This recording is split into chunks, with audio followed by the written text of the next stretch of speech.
नमस्कार, स्वागत है आपका। मैं हूं आपके साथ अनंत। मोदी सरकार ने सैन्य और गुप्तचर एजेंसी से जुड़ी 4 संस्थाओं में 4 नए अधिकारियों की नियुक्ति की।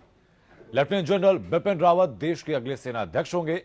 वायुसेना अध्यक्ष वीएस धनोआ, रॉ प्रमुख अनिल धस्माना होंगे, जबकि आईबी के मुखिया राजीव जैन होंगे। इनकी नियुक्ति को चीन और पाकिस्तान को मोदी सरकार का जवाब माना जा रहा है। आखिर क्या है इन चारों की नियुक्ति के पीछे की कहानी, आइए देखते हैं हमारे विशेष कार्यक्रम 4 का वार में।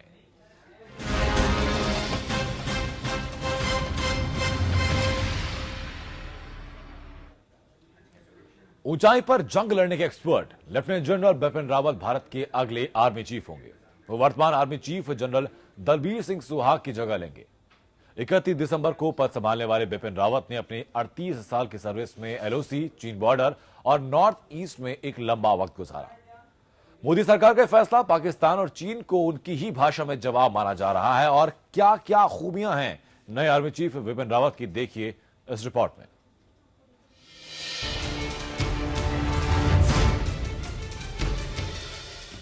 भारतीय सेना में वरिष्ठता के लिहाज से देखें तो लेफ्टिनेंट जनरल बिपिन रावत तीसरे नंबर पर आते हैं। वो भले ही vice chief of army staff के पद पर तैनात रहे, लेकिन पूर्वी कमान की commander lieutenant general Praveen Bakshi और दक्षिणी कमान की commander lieutenant general P M Hariz seniority में उनसे ऊपर थे। फिर भी जनरल दलबीर सिंह सुहाग के बाद भारतीय सेना के 27वें प्रमुख के तौर पर लेफ्टिनेंट जनरल रावत को चुना गया, तो इसके पीछे कई खास वजहें गिनाई जाती हैं। लेफ्टिनेंट जनरल प्रवीण बख्शी के बारे में कहा जा रहा है कि उनकी कभी खतरनाक जगहों पर पोस्टिंग नहीं हुई। वहीं प्रवीण बख्शी के बाद के सीनियर सेनाधिकारी लेफ्टिनेंट जनरल पीएम हैरिस के बारे में कहा जा रहा है कि उन्हें एलओसी जैसी जगहों पर ऑपरेशन चलाने का कोई अनुभव नहीं है, जबकि बिपिन रावत कई खतरनाक ऑपरेशन को अंजाम दे चुके हैं।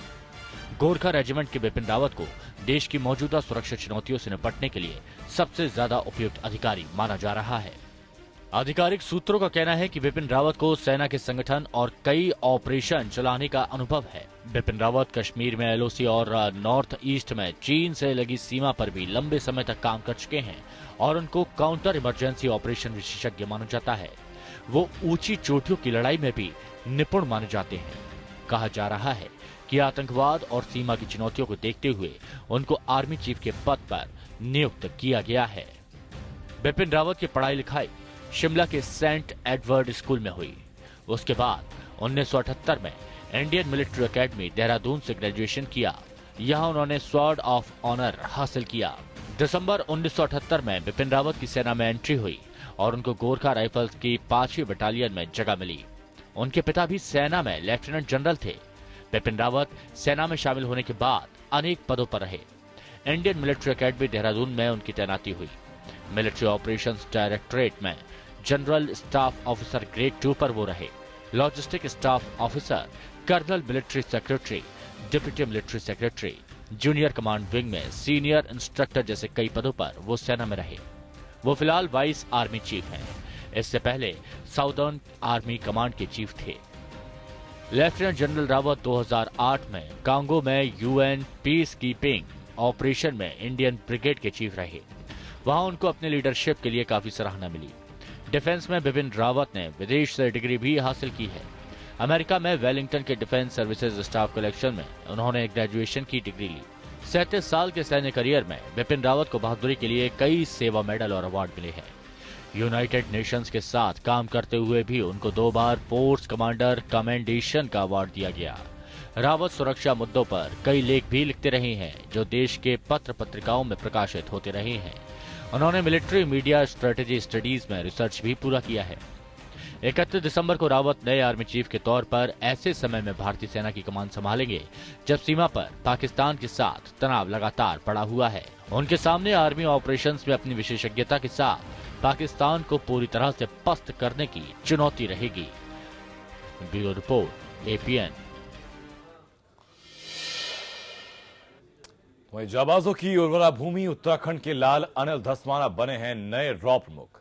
धस्माना दुश्मनों को भस्म करने की कुव्वत रखते हैं। 1981 बैच के आईपीएस ऑफिसर धस्माना की क्या है खासियतें और कैसे कांपते हैं उनसे देश के दुश्मन, देखिए उनकी अब तक की जिंदगी का पूरा सफर।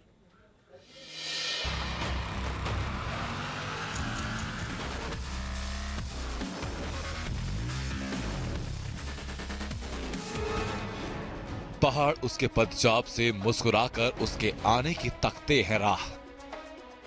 रोशनी के बीच एकाग्रता की कमी भी नहीं रोक सकी उनकी कामयाबी की राह।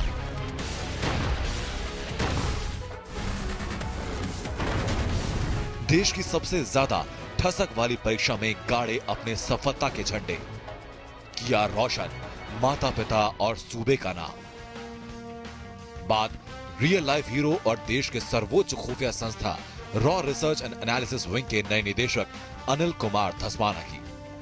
रॉ में कई अहम भूमिका निभा चुके धस्माना कैबिनेट सचिवालय में विशेष सचिव के पद पर तैनात थे। बॉम्बे बाजार ऑपरेशन को अंजाम, कुख्यात बेग के आतंक को किया खत्म। 1981 बैच के मध्य प्रदेश कैडर के IPS Anil Dhasmana lamp post के नीचे पढ़ाई कर पहुंचे कामयाबी के शिखर पर। इंदौर के एसपी के तौर पर इनका नाम सुर्खियों में आया था जब अनिल धस्माना ने बॉम्बे बाजार ऑपरेशन को अंजाम दिया और कुख्यात माफिया बेग के आतंक को खत्म किया और मुंबई बाजार में हमेशा के लिए शांति छा गई। इसके बाद अनिल धस्माना की छवि एक बेहद मजबूत आईपीएस अधिकारी की बनकर उभरी। बॉलीवुड की मसाला फिल्मों के रियल लाइफ हीरो को कामयाबी के शिखर चढ़ते सबों ने देखा है, लेकिन रियल लाइफ में पहाड़ के बेटों ने भी कामयाबी की ऐसी कई कहानियां लिखी हैं जो देश के दुश्मनों के दांत खट्टे करने के साथ ही देश के युवाओं के आइकॉन हैं। पढ़ाई के दौरान धस्माना अक्सर दिल्ली के लोधी पार्क में लैंप पोस्ट के नीचे बैठकर पढ़ाई करते थे। लैंप पोस्ट के ठीक नीचे बैठकर पढ़ाई करने वाले युवक को देखकर इलाके के लोग भी उनकी मिसाल दिया करते थे। अनिल की रॉ निदेशक के रूप में नियुक्ति से पूरा उत्तराखंड गर्व महसूस कर रहा है। उनके गांव तौली में चारों तरफ खुशी का माहौल है। अनिल कुमार धस्माना के पिता महेशानंद धस्माना सिविल एविएशन विभाग में काम करते थे। 4 बेटे और 3 बेटियों के भरे पूरे परिवार के साथ बाद में वो दिल्ली में सेटल हो गए। अनिल का अपनी पढ़ाई की गंभीरता और लक्ष्य के प्रति समर्पण न केवल बाकी भाइयों के लिए प्रेरणा था बल्कि पूरा गांव उनकी लगन का कायल था। घर में एकाग्रता का माहौल न मिलने पर अपने समय में वो अक्सर लोधी पार्क में लैंप पोस्ट के नीचे बैठकर पढ़ते थे। वहीं बैठकर उन्होंने अपने देश के सबसे बड़े कंपटीशन यूपीएससी की तैयारी की। दुख और कमी से उपजी कठोर तैयारी और अटूट लगन का ही नतीजा था कि उन्होंने यूपीएससी की परीक्षा पास की और आईपीएस में चयन हुआ। अनिल कुमार धस्माना की कामयाबी ने बता दिया कि उत्तराखंड की मेधा किसी भी स्तर पर किसी से 19 नहीं है। ये उत्तराखंड के लिए ही नहीं बल्कि देश के लिए बड़े गौरव की बात है कि वर्तमान समय में राष्ट्रीय सुरक्षा से जुड़े शीर्ष पदों पर उत्तराखंड के 5 बेटे, थल सेना अध्यक्ष विपिन रावत, रॉ प्रमुख अनिल कुमार धस्माना, राष्ट्रीय सुरक्षा सलाहकार अजीत डोभाल और डीजीएमओ अनिल कुमार भट्ट और कोस्ट गार्ड प्रमुख राजेंद्र सिंह आसीन हैं। अब उत्तराखंड के अनिल धस्माना के रॉ प्रमुख और विपिन रावत के सेना प्रमुख बनाए जाने से देश की खुफिया और सुरक्षा एजेंसियों में राज्य का रुतबा और भी पहाड़ पर चढ़ गया है। धस्माना को बलूचिस्तान, आतंकरोधी ऑपरेशन और इस्लामिक मामलों में विशेषज्ञ के तौर पर जाना जाता है। उन्हें पाकिस्तान और अफगानिस्तान के मामलों का भी खासा अनुभव रहा है। अनिल धस्माना के बारे में पूरा जानने के लिए देखते रहिए एपीएन न्यूज। ब्यूरो रिपोर्ट के साथ कुमार मयंक, एपीएन।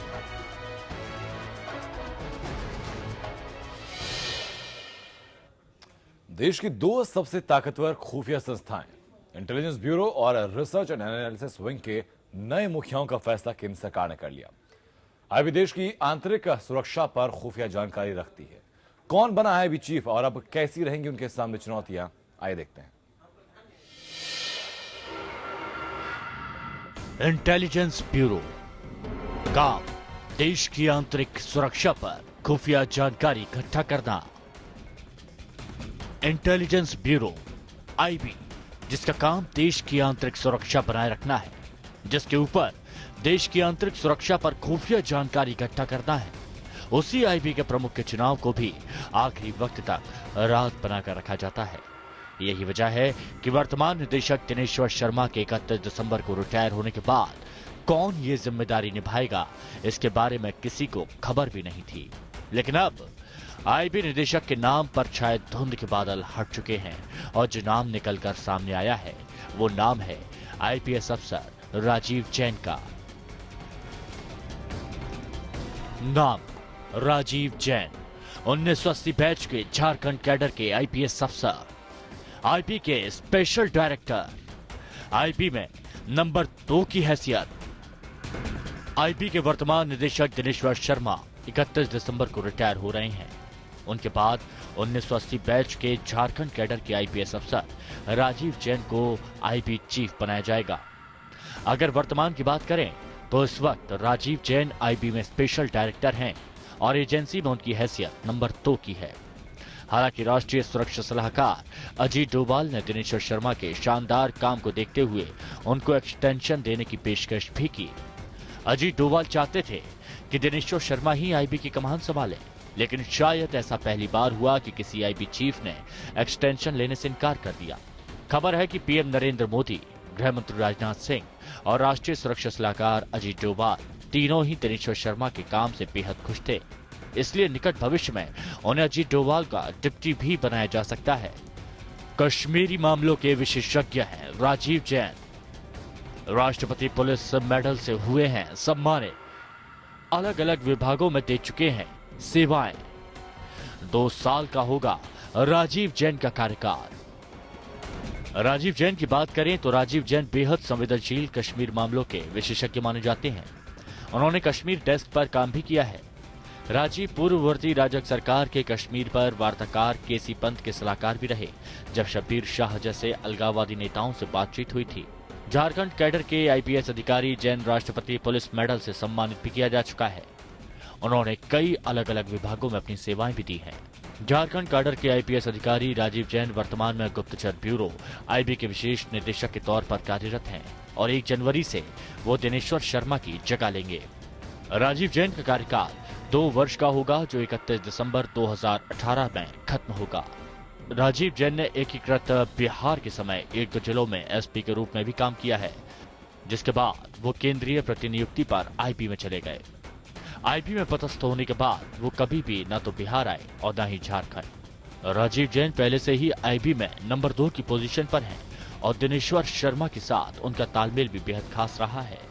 यानी बात साफ है कि राजीव जैन को पूरी तरह से अनुभव और पकड़ दोनों है कि कैसे देश की सुरक्षा से खिलवाड़ करने वाले और हमेशा देश को खतरा पहुंचाने के आतंकियों के मंसूबों को नाकामयाब किया जाए और कैसे भारत की शांति और सुकून को कायम रखा जाए। Bureau report, APN. Air marshal B S Dhanoa Arup Raha की जगह लेते हुए अगले वायुसेना प्रमुख होंगे। उन्हें ऊंचाइयों पर लड़ने में महारत हासिल है। धनोआ का विशाल अनुभव सियाचिन में भारत सेना के काम आएगा और चीन को भारत करार देगा करारा जवाब। देखिए कैसे, दिखाते हैं आपको।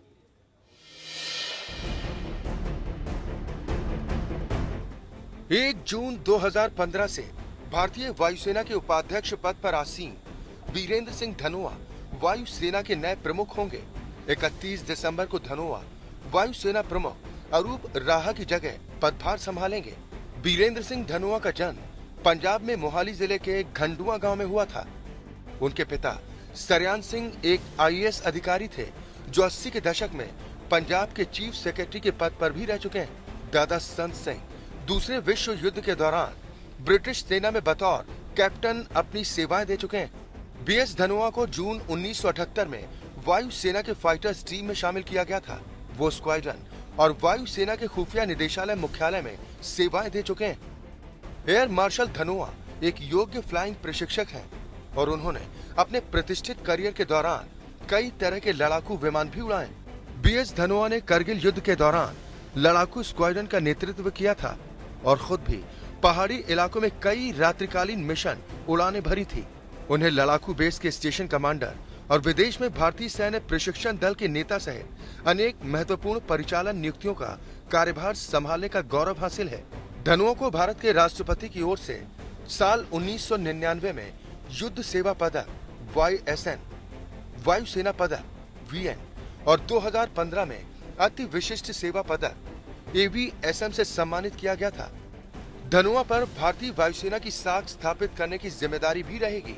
ऑगस्टा वेस्टलैंड हेलीकॉप्टर डील से जुड़ी रिश्वतखोरी के मामले में पूर्व वायुसेना प्रमुख एसपी त्यागी की गिरफ्तारी से भारतीय वायुसेना की साख को कहीं न कहीं एक बड़ा झटका लगा। ऐसा पहली बार हुआ जब कोई पूर्व एयर चीफ घोटाले के घेरे में आकर सलाखों के पीछे चला गया। Bureau report, APN. मोदी सरकार की रक्षा नीति साफ तौर पर चीन और पाकिस्तान को घेरे में लेने की है, क्योंकि चीन भारतीय भूमि पर कब्जा और पाकिस्तान आतंक की आड़ में जम्मू कश्मीर सहित पूरे देश में अशांति का आयातक देश है। ऐसे में नए थल सेना अध्यक्ष, वायुसेना अध्यक्ष और रॉ और आईबी प्रमुख की नियुक्ति के पास क्या है सामरिक मायने। आज जानते हैं कि कौन है हमारा असद दुश्मन और उनके खिलाफ कैसी है हमारी रक्षा और सामरिक नीति।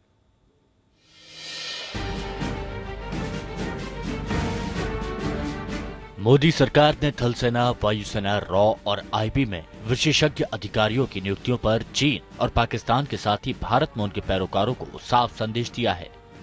17 दिसंबर का दिन जाबाजों के देश भारत की रक्षा और सुरक्षा के क्षेत्रों में हुई नई नियुक्तियों के ऐलान ने दुनिया के दुश्मन देशों को कड़ी और साफ चेतावनी दे दी। इनमें नवनियुक्त थल सेना अध्यक्ष लेफ्टिनेंट जनरल बिपिन रावत, खुफिया agency research and analysis wing के प्रमुख Anil Kumar Dhasmana, IB chief IPS अफसर राजीव जैन और नए वायुसेना प्रमुख के तौर पर मार्शल बीएस धनोआ शामिल हैं। राष्ट्रीय सुरक्षा और अखंडता की जिम्मेदारी इनके साथ ही राष्ट्रीय सुरक्षा सलाहकार अजीत डोभाल और director general military operations Rajendra Singh के भी अनुभवी कंधों पर है। ये सभी रक्षा मंत्री मनोहर पर्रिकर की कोर टीम के हिस्सा हैं। इन सब की नियुक्ति के पीछे राष्ट्रीय अखंडता और सीमा की सुरक्षा बड़ी वजह मानी जाती है। मोर्चा कोई भी हो, हमारे जाबाज दुश्मन को लोहे के चने चबवा देते हैं। 1978 में वायुसेना की लड़ाकू धारा में शामिल धनोआ को अत्यधिक ऊंचाई वाले युद्ध और आतंकवाद विरोधी अभियानों का व्यापक अनुभव है। नए आर्मी चीफ बिपिन रावत अकेले नहीं हैं जिन पर देश की सुरक्षा की जिम्मेदारी है। नए थल सेना अध्यक्ष बिपिन रावत को पहाड़ों पर जंग लड़ने के साथ ही आतंक विरोधी ऑपरेशनों और युद्ध में महारत हासिल है। इनकी नियुक्ति से सियाचिन में चीन के नापाक मंसूबों को ध्वस्त करने में मदद मिलेगी। इसके साथ ही कश्मीर मामलों पर भी उनकी खासी पकड़ है। ये उनके समकक्ष पाकिस्तानी सेनाध्यक्ष कमर जावेद बाजवा की कूटनीतिक और सैन्य साजिशों के लिए मुश्किलें खड़ी करेंगी। इसका बड़ा फायदा भारतीय सेना को कश्मीर सीमा और चीन सीमा पर होगा। खुफिया agency research and analysis wing यानी रॉ के चीफ अनिल धस्माना को खुफिया जानकारी जुटाने में महारत हासिल है। ऐसे भारत में आयातित पाकिस्तानी आतंकियों के नापाक मंसूबों को ध्वस्त करने और आईएस के संभावित मददगारों पर शिकंजा कसने में मदद मिलेगी, क्योंकि विदेशों में खुफिया गतिविधियों में रॉ की अहम भूमिका रहती है। धस्माना को बलूचिस्तान मामलों को आतंकरोधी ऑपरेशंस में विशेषज्ञ के तौर पर जाना जाता है। उन्हें पाकिस्तान और अफगानिस्तान के मामलों का भी खासा अनुभव रहा है। वो लंदन और फ्रैंकफर्ट के अलावा सार्क और यूरोपीय डेस्क पर काम कर चुके हैं। उनकी नियुक्ति में राष्ट्रीय सुरक्षा सलाहकार अजीत डोभाल की अहम भूमिका मानी जा रही है। सुरक्षा की नई बलूचिस्तान नीति को देखते हुए धस्माना की नियुक्ति को काफी अहमियत दी जा रही है। प्रधानमंत्री नरेंद्र मोदी ने स्वतंत्रता दिवस के मौके पर पहली बार खुलकर बलूचिस्तान का जिक्र किया था। इसके बाद से बलूचिस्तान का मसला अंतर्राष्ट्रीय स्तर पर छाया हुआ है। भारत की आक्रामक कूटनीति से पाकिस्तान बौखलाया हुआ है। बदला लेने की रणनीति के तहत ही पाकिस्तान में हाल ही में नए सेना प्रमुख और आईएसआई प्रमुख की नियुक्तियां हुई हैं। वहीं पीएम मोदी के राइट हैंड माने जाने वाले राष्ट्रीय सुरक्षा सलाहकार यानी अजीत डोभाल ने अपने नेतृत्व का लोहा मनवाया है। भारतीय सेना की ओर से एलओसी के अंदर जाकर की गई सर्जिकल स्ट्राइक के बाद तो डोभाल का नाम देश के बच्चे बच्चे की जुबान पर है। एनएसए बनने के पहले डोभाल ने मिजोरम, पंजाब और कश्मीर में चलाए गए उग्रवाद विरोधी अभियानों में खासी सफलता हासिल की है। रक्षा क्षेत्र में इन सभी शीर्ष जाबाज अफसरों की ताजी नियुक्तियां चीन और पाकिस्तान को लेकर मोदी सरकार की देश नीति को स्पष्ट करती है। ब्यूरो रिपोर्ट के साथ कुमार मयंक, एपीएन। फिलहाल हमारे इस खास पेशकश से इतना ही रुकेंगे ब्रेक के लिए। ब्रेक के उस पार खबरें लगातार जारी रहेंगी।